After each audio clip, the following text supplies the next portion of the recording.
اور آپ ایکسپینڈیچر کی بات کر رہے تھے، آپ نے تقریباً 4,000 ارب روپے ٹارگٹ کیے تھے انٹرسٹ پیمنٹس میں، وہ تقریباً 5,500 ارب روپے ہوں گے. شرح سود ہم اور بڑھانے جا رہے ہیں، یہ خرچہ اور زیادہ بڑھ جائے گا. اور مسئلہ یہ ہے کہ اب ایک طرف سے اسٹیٹ بینک شرح سود بڑھا رہی ہے، دوسری طرف او ایم اوز کے ذریعے پیسے انجیکٹ کر رہی ہے.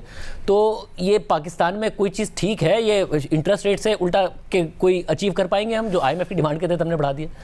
دیکھیے، یہ ایک آئی ایم ایف کی منطق تھی، اس پہ بحث ہو سکتی ہے. There are some economic reasons why they should be doing it کہ آئی ایم ایف جو ہے وہ اسٹیٹ بینک جو ہے وہ ڈائریکٹ فنڈ نہ کرے حکومت کو، جو ڈائریکٹ منی سپلائی ہوتی ہے. تو انہوں نے کہا پیسے بینکوں سے لے کے آؤ. اب بینکوں کے پاس پیسے ہی نہیں ہیں، جو حکومت کی ایپیٹائٹ ہے وہ تو انسیشیبل ایپیٹائٹ ہے، ختم ہی نہیں ہو رہی.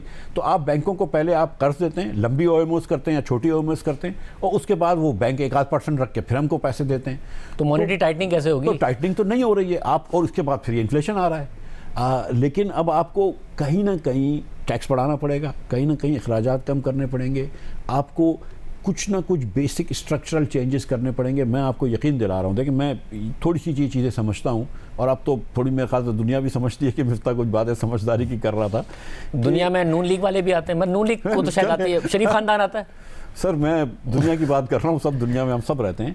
جو بات یہ ہے کہ کچھ حکومت پاکستان کے ایسے اسٹرکچرل فیصلے ہیں کہ جس کی وجہ سے آپ ڈیفیسٹ کنٹرول ہی نہیں کر سکتے.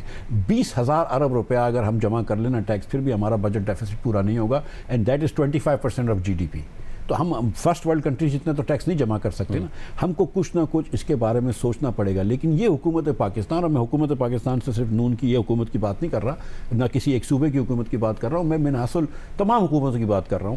70 سال میں جتنے بھی 75 سال میں حکومت ہے، کوئی کام نہیں کر پاتے. ہم آدھے بچے ہمارے اسکول میں نہیں ہیں. ہم 20 سال سے سرکولر ڈیٹ ہے، ہر سال بڑھتا جا رہا ہے. ہر حکومت آپ کو آ کے کہتی ہے میں سرکولر ڈیٹ کم کروں گی، نہیں ہو سکتا. میں 2007-2008 سے ہم ایک small and medium enterprise bank privatise کرنے کی کوشش کر رہے ہیں. آج 15 سال ہو گئے اس بینک کو ہم پرائیویٹائز نہیں کر سکے. 1.5 بلین روپے کا بینک ہے صرف. وہ بینک ہر سال نقصان کرتا ہے، ہم اس کو پرائیویٹائز نہیں کر سکتے. 15 سال کے اندر 20,000 کلومیٹر لمبی چین نے پائپ لائنیں بنا لی ہیں گیس کی. 15 سال میں دبئی جو ہے اس نے آدھا شہر بنا لیا. ہم سے کچھ بھی نہیں ہوتا. یہ حکومت تو انفیکٹو ہے. سو unless and until we change، اور جس کے اندر میں یہ سمجھتا ہوں کہ لوکل گورنمنٹ کو امپاور کرنا چاہیے، unless and until we change we are nowhere. تو ایز آف ناؤ آپ کم از کم دیکھ رہے ہیں کہ کافی اقدامات کر دیے ہیں، اور آئی ایم ایف سے اسٹاف لیول بھی ہو جائے گا اب، اور ڈیفالٹ کا خطرہ بھی ٹل جائے گا. بالکل میں سمجھتا ہوں کہ آئی ایم ایف سے دیکھیں فوراً ڈیفالٹ کا خطرہ نہیں ٹلے گا. ڈیفالٹ کی جو پرسنٹیج ہے اس وقت وہ اتنی کم نہیں ہوگی. لیکن آئی ایم ایف سے اسٹاف لیول اگریمنٹ مجھے لگتا ہے کہ انشاءاللہ تعالیٰ اگلے ہفتے تک ہو جائے گا.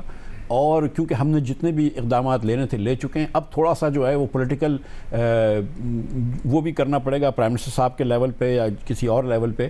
ہم کو دوسرے دوست ممالک سے بھی بات کرنی پڑے گی، تھوڑی سی آئی ایم ایف سے بھی بات کرنی پڑے گی. آپ کو پتہ ہے پچھلی مرتبہ بھی آئی ایم ایف نے تھا، انہوں نے پرائم منسٹر صاحب سے ڈائریکٹ بات کی ہے.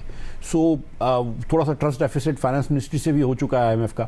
تو وہ بھی ختم کرنے کے لیے دوسرے ممالک کے ساتھ بھی اگر پی ایم صاحب خود بات کر لیں تو انشاءاللہ تعالیٰ آئی ایم ایف سے اگریمنٹ ہو جائے گا. That is the first step. پہلا اسٹیپ تو لیں، پھر انشاءاللہ دیکھتے رہیں.